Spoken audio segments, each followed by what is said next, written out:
మందు సిగరెట్లు అలవాటు ఉన్న వాళ్ళు పరిస్థితి జైలుకు వెళ్ళాక కష్టమే. బిగ్ బాస్ హౌస్లో లాగా ఉండదు కదా, మరి ఆ అలవాటు ఉన్న వాళ్ళ పరిస్థితి ఏంటి? పోసానికి ఏమైనా అలవాట్లు ఉన్నాయా?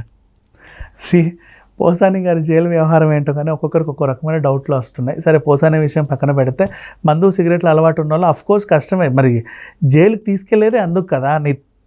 నువ్వు ఎలా సొసైటీలో ఉండే నీ సౌకర్యాలన్నీ ఒక్కసారిగా కట్ చేయడమే జైలుకి రిమాండ్కి తరలించడం.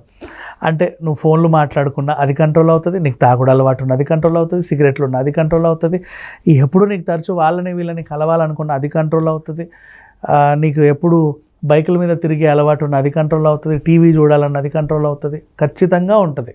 సో అందుకని చెప్పేసి వేస్తారు. దానికి తగ్గట్టు వీళ్ళు ఏంటంటే ఏదో పనిష్మెంట్లా ఫీల్ అయ్యి బయటకు వచ్చినప్పుడు నెక్స్ట్ మళ్ళీ ఆ తప్పు చేయకుండా ఉంటారు అనేటట్టుగా వీళ్ళు అలా వేస్తారే కానీ 100% ఈ అలవాటు ఉన్న వాళ్ళు కొంచెం ఖచ్చితంగా ఇబ్బందులు పడతారు.